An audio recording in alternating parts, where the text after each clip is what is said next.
Next, we're going to look at how to count significant figures when doing calculations. So this is important because oftentimes, whether you're doing multiplication, division, addition, subtraction, any type of mathematical problem, which we'll be doing a lot of in this course, you'll oftentimes be like, okay, how far out do I need to go? Right? How many digits do I need to report my answer in? Because oftentimes you'll do a calculation and you'll have 10 decimal places will appear on your calculator. Well, I don't want all 10. I want just the numbers that are significant. So in order to figure that out, we're going to apply these rules. So notice there's only two rules this time when we're doing calculations. One applies if we're doing addition and subtraction. The second one applies when we're doing multiplication and division. Okay, so the very first thing you want to do when approaching a calculation problem is look at, okay, what order of operation am I applying? When I say order of operation, I'm talking about, are you adding? Are you multiplying? Are you subtracting? Look at that first, because that will tell you how to figure out the significant figures in your answer. Okay, so let's look at the first one. So my very first problem, 3.215 plus 0.06. So first thing I want to ask myself, what order of operation am I applying? Well, addition. So I go to the addition and subtraction rule, because it's the same rule whether you're adding or subtracting. And it tells me, okay, count the decimal places. So DP, decimal places. And then round to the least. Okay, so in order to do that, first what I want you to do is calculate it like normal, then apply the rule. So when I add 3.215 plus 0.06, I get 3.275.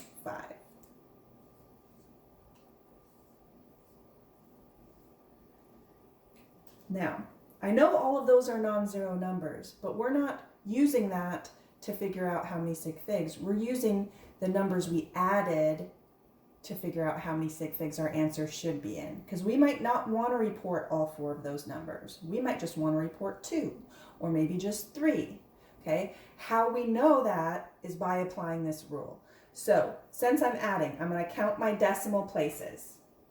So the two numbers I added together, I'm going to look just after the decimal point. Okay, I'm ignoring everything before. So in this very first number, after the decimal, I have 1, 2, 3 decimal places. So I'm going to write 3 DP for decimal places. The next number, 0.06. Now notice, I'm looking at decimal places, not significant figures. So in this second number, I have 2 decimal places. Now, if I was counting significant figures, this 0 wouldn't count because I can't start counting till I get to my first non-zero number, which is the 6. But I'm not looking at significant figures when I'm adding and subtracting. I'm looking at decimal places. So no matter if it's a 0 or a non-zero number, I'm just counting how many places after the decimal are there. In this case, there's 2. Okay, so I've now counted my decimal places of the 2 numbers that I've added together. Now I'm going to pick the least. So what that means is compare these 2 numbers. I got 3 decimal places here. I got 2 decimal places here. Which number is smaller, 3 or 2? Well, the 2 is smaller. So what that means is I want 2 decimal places in my answer. And that this is important, decimal places, not significant figures. Okay, so I'm going to go to my answer. I'm going to start at the decimal and I am going to round to 2 decimal places. So here's 1 decimal place, here's 2 decimal places. So when we say round, what that means is once you figure out where you need to stop, so I know I need to stop here at the 7. What you want to do before reporting your answer is you always want to look to the number next to where you're stopping. So 7 is going to be the last digit I report. But I look next to my 7 and I have a 5. So if you have a 5 or higher, that 7 is going to round up to an 8. If you have a 4 or lower, that 7 is going to stay a 7. Okay, so you round up if it's a 5 or higher, leave it at the number it is if it's 4 or lower. So in this case, since it's a 5, that 7 is going to round up to an 8. So my answer is going to be 3, because I want to keep that number even though I didn't use it at all to figure out how many sig figs. And then 2, 1 decimal place. And then the 7 became an 8, and that'll be my second decimal place. Okay, so this is the correct answer to that addition problem with the correct number of sig figs. Now, we know it has 2 decimal places in the answer, but how many significant figures are in the answer? Well, apply our significant figure rules. All non-zero numbers count, and we have all 3 numbers are not zeros. So it's a total of 3 sig figs in our answer.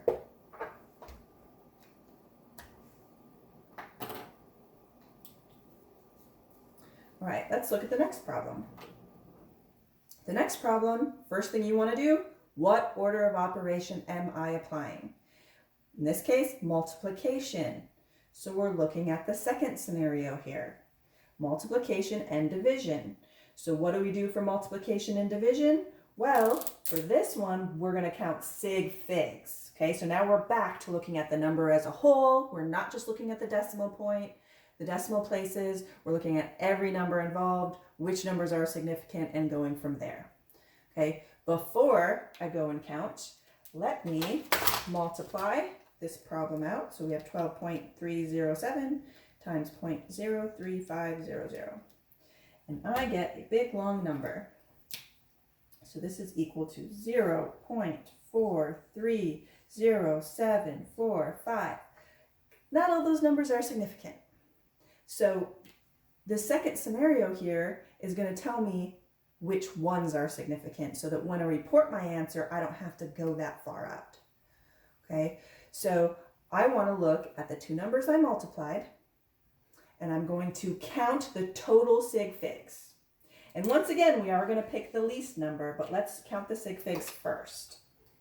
So remember, you start counting at the first non-zero number. So I'm going to start counting at the 1. That's the first non-zero number I hit when I go from left to right. 2 counts because it's not a 0. Then 3 counts because it's not a 0. I'm going to skip the 0 and I'm going to say, yes, the 7 counts. So now we need to figure out if this 0 counts. And actually, it does. It does for 2 reasons. One, it counts because it's between the 3 and the 7, which are 2 non-zero numbers. But you can also apply the 4th rule that we looked at in the last video, which said, if there's a decimal present, a 0 counts as long as we've started counting. So yes, there's a decimal present, and we started counting at the 1. So either way you look at it, that 0 counts. So the total sig figs in this number, 1, 2, 3, 4, 5. So I'm going to write 5 SF for sig figs. Now let's look at the next number. Okay, so I can't start counting until I get to my first non-zero number. So that's a 0, doesn't count. That's a 0, doesn't count. This 3 is where I start counting. So that means everything before that 3 is not significant. The 5 counts because it's not a 0. Now I need to look at these 2 zeros and see if they count. Well, they're not between 2 non-zero numbers. However, there's rule 4 from the last video says, okay, there's a decimal point present and we started counting at the 3. So yes, the zeros after the 3, because of the decimal, do count. So in this one, I have 1, 2, 3, 4 significant figures. All right, I have counted my total sig figs, which is the first part. And then it says, now round your answer to the least. So you got to pick the smallest. So there's 5 sig figs in this number, 4 in that number. Which is smaller, 5 or 4? That's the easy part. 4 is smaller. So what this tells me is I want 4 total significant figures in my answer. So I go to my answer, and my first significant figure is my first non-zero number. So my first non-zero number is the 4.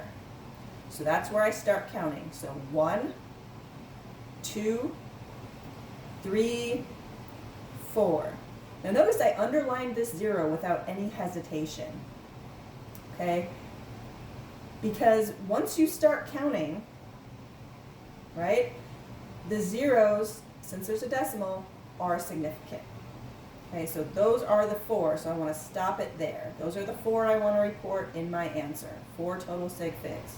Now remember, once we figure out how far out we want to go, we always want to look at the number next to the last digit we're reporting and figure out, okay, is this going to stay a 7 or do I need to round it up? In this case, there's a 4 next to the 7, so it's going to stay a 7. If it was a 5 or higher, then we would round it up to an 8. So our answer to the correct number of significant figures is going to be 0.4307, for a total of 4 significant figures. Good. Let's move on.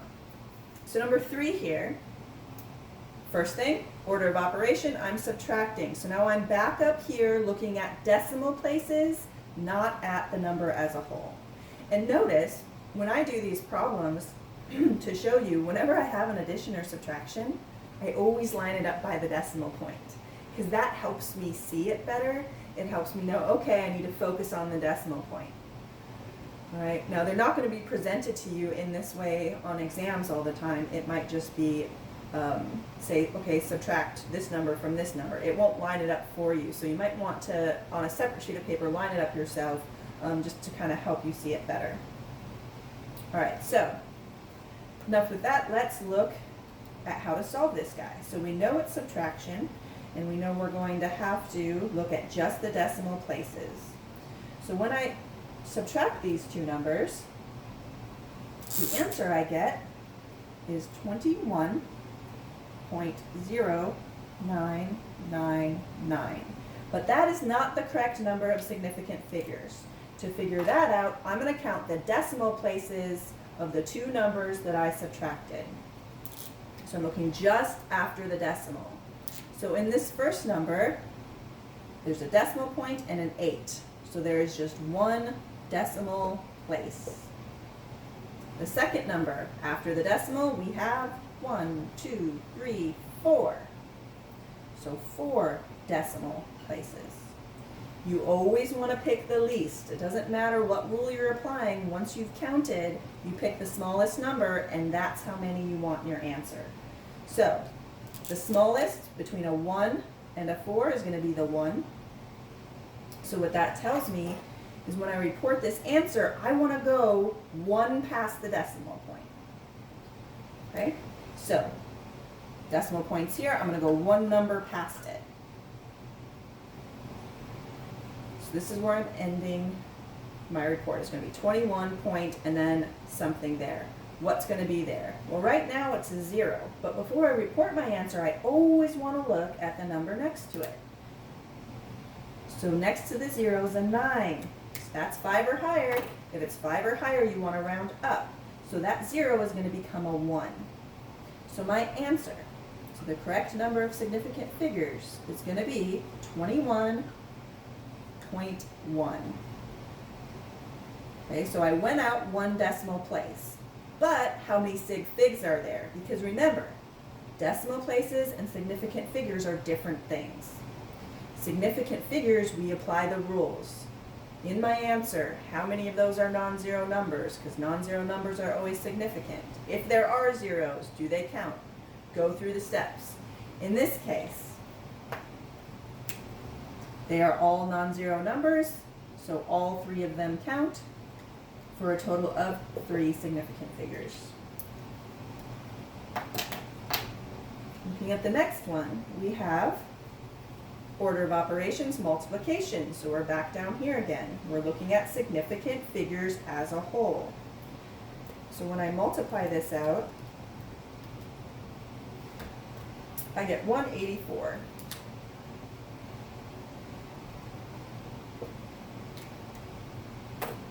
Well, do I want to report all those digits?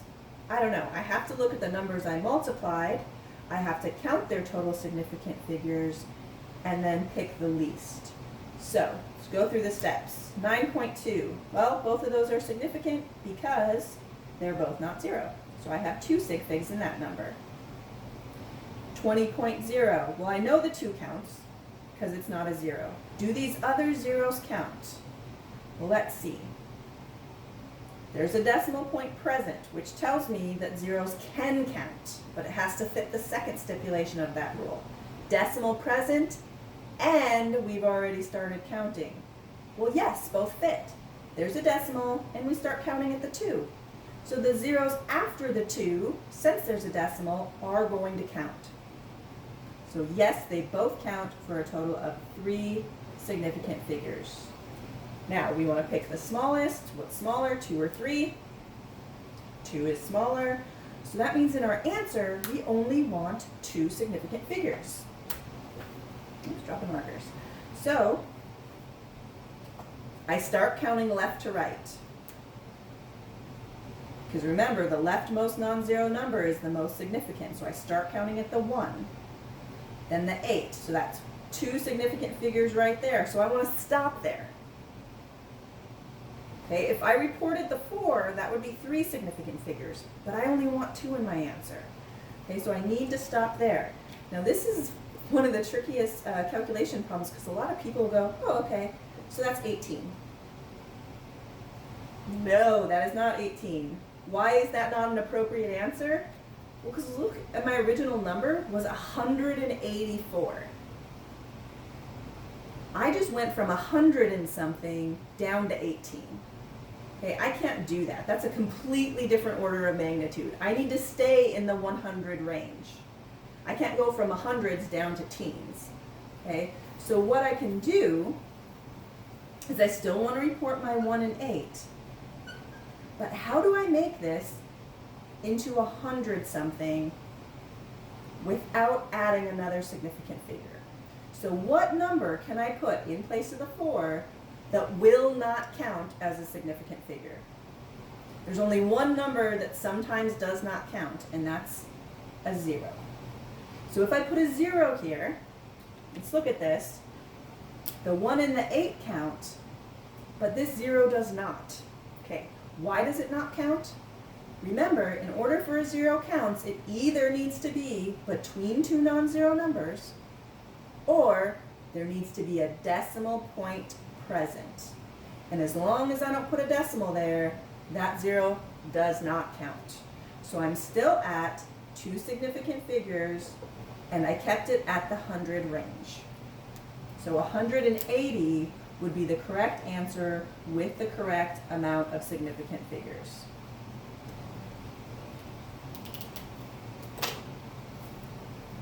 All right, I do want to show one more.